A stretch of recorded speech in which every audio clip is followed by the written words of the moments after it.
ミミック YouTube、雑誌連載で振り返るあの時のストリート第11回目になります。で、今回も宝島社から発行されていたファッション誌キューティーで連載していた藤原宏さんの HFA を振り返っていきたいと思います。今回は、1991年1月号ということで、89年の終わりからスタートしてきた連載も91年に差し掛かってきますと。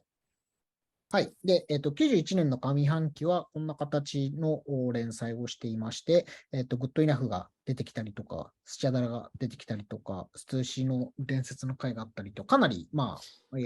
り上がってくるような時期に差し掛かってくるかなと思うんですけど、世間一般的な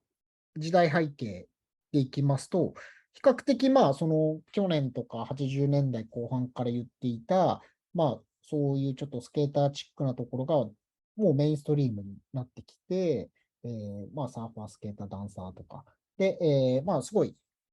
それまでって渋カジみたいにある程度、みんなが似たような形、格好をしていたところが、ある程度多様化してきましたと。で、村淳さんやヨッピーさんとかが表舞台で活躍してきて、人気が出てくるようになるというところですね。で、やっぱりショップで行くと、ロンリス、ストーミーメイドインワールドみたいなところっていうところが、この辺の人たちが行っていたお店じゃないかなと思いますと。一方で、ダンス甲子園みたいなところの人気は引き続き続いているので、ダンサーの的な、クロスカラーズとかそういったものも出てきますよっていうところですね。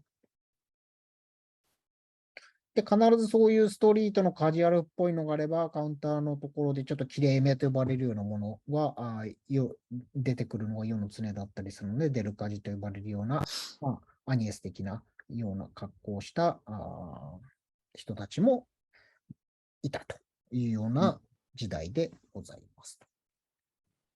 はい。今回はゲストはアレックスという DJ の方ですと。まず、ここで紹介しているっていうところが、そういうフードのパーカーみたいなものと、スニーカーっていうところが多く紹介していますと。で、あと、インセインなんかを紹介しているというところになりますと。で、ちょっとここはスニーカーを一括りにして入れているんですけど、バンズのまずジャズですね、とチャッカーっていうところが紹介されているっていう形になりますと。これエアウォークのところにこれで気分はマッドヘンズリーって書いてありますね。書いてあるね。そうなの。いやっぱ、絶対意識してたわけですよね、これ。いや、ここでこでようやくマット・ヘンドリーの名前が出てくるので。でもスケーシュー結構一択のセレクトになってるからね。この時代にバンズとエアウォークがすごい流行った時代ですもんね。そうだね。昔って言っても、あれなのかな、もうパイナップルベティーズぐらいいっちゃうのかな。バンズってオーダーできたらしいです。できたんです。そこまでいかなくても、このちょうど90年代頭、蒲田にザ・サーフって、あそこは唯一とどういう、あそこバンズとなんか噂によると US のバンズと直でやってたみたいな話もあって、なんで、なんですか、その US のバンズの工場になんか頼めるなんかコネクションがあったみたいな話を聞いたことあったんですけど。なんかハイトップは結構なんかオーダーしてる、先輩とかいたの、バイト先に。エアウォークもこの結構マニアックなというか、ね、そうだよね、モデルとしては。ちょっと変わったモデルも扱って、シーブス。これはグッドイナフとか扱ってたっていう。そう、トールアイさんだね。トールアイさん。そうだからこのジャズを見ても、ジャズ、チャッカー、あとこのエアウォークのまだこういうデザインのモデルがニューシリーズってなってるから、多分、どうなんだろう、柳、これ、オールドスクールって言われてるはい。スケートからはもうちょっと進んで、言ったらミドルスクールぐらいのスケートシーンでいいのかそうね。ですね。やっぱり、難しいところですけど、もうマッド・ヘンズリーとかそういう、マイク・バレリーとか、その辺が出てきた頃が、当時のニュースクールで、もう時代の流れで言うとそうですね、ミドルスクールぐらいの、スケーターなんですけど、もう90年代だと、そうです。もうちょいあと91年、2年あたりがなんですかね、パウエルとかああいうちょっと古いスケートスタイルから、脱皮して、うんもっとテクニカルな、うん。いわゆる、今のストリートスケートの源流みたいのができ始めたのが91年、2年とかぐらいですかね。そうだよね。だからこうんの、右上の陰線の、デッキを見ると、はい。魚型じゃなくて、ああ、若干こう前後の差があるけど、だいぶはい。フラットになってきてるっていうか、フあロントあ、ははとは。ノーズとテールの差があんまりなくなってきてて、でも太さはある程度まだあってとか、そうですね。で、途中そうですね。な感じだよね。あと、このデッキで言うと、サイドにレールバーっていうのがついてるんですけど、これが、なんですかね。やっぱりちょっと時代を感じさせるパーツの一つで、うんもう新しいスケートスタイルが出てくる頃にはもう使われなくなったパーツなんで、それで言うと、その古いスケート、オールドスクールとミドルスクールがちょっとまだ混じってるぐらいの時代なのかなっていう。そうだよね。ストリートスケートの出だしみたいな感じだよね。そうですね、そうですね。うんやっぱラッドマガジンとかやっぱ読んでたんですね、ヒロシさん。ラッドマガジンが読んでたら、そりゃ、陰性に出てくるっていう話。そうですね、陰性になり、前も言いましたけど、アナーキックのデザイナーさん、ラッドのエディトリアルデザイナーさんなんで、やっぱりちゃんとそういうのから引っ張ってきてるんですね。うん。多分、インセイン、相当これ気に入ってたんじゃないかな。このページの下地に使ってるやつも、これインセインの。なるほど。黄色と赤のグラフィックですか？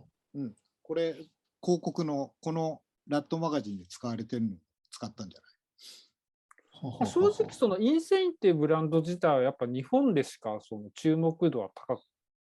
日本でもやっぱ藤原宏さんが紹介したからっていうところで人気がついたブランドだと思うんで、なんですかね、一般的なスケーターからは全く認知されてないブランドではあると思うんですけど。アメリカもんじゃないから、そうですね。ブランド自体はスラムシティスケーツとかで扱ってたっていうことなんで、やっぱりかなりマニアック当時のそうですね、ストリートの発信地だったんで、スケートだけに限らずなんですかね、ラフトレードとかがその下にあったりとかしてたんで、そういう音楽とかも含めてそういう発信源だ、ロンドンのそういうストリートの発信地だったんで、ヒロシさんは確実にチェックしてたと思うんで、そこで扱ってるスケートブランドだったんでっていうところもあると思うんですけど。スチャダラとかも来てたもんね。そうですね。なんか東京だとメイドインワールドがすごい力入れて売ってましたね。でもなんか各、たびたび出てくるクラブファッション系の、ショップにも割と陰線置いてあったイメージがあるんだ。そうなんですね。なるほど。それこそロンディスとかにもあったでしょ？あったあった。ロンディスはあったはずですね。なんかあれだよね、裏腹でいくと、この辺のインセイン、アナーキックから始まり、インセインに始まり、ホームズになり、サイラスになりっていう、このラインは常にあるもの。そうですね、要はスラムシティの系譜ですよね。確かで、あと一個ポイントとしては、このフードパーカーって言われてる、いわゆるプルオーバーのマウンテンジャケットっていうか、マウンテンパーカーか。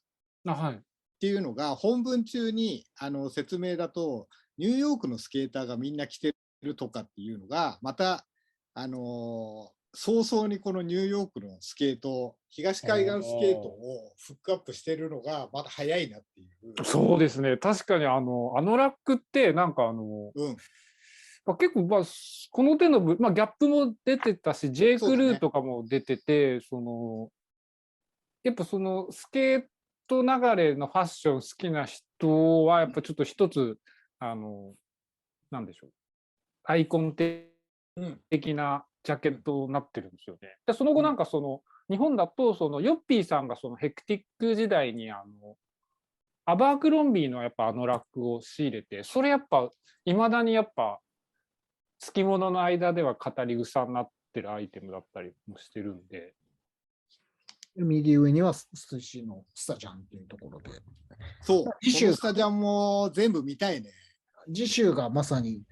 スシ特集ワールドトライブ勢ぞろいなので、まあ、HFA 一番有名なページって言ってもいいかもしれないですね。うん。なので、はい、お楽しみにしておいていただければというところで、今週はこんなところで。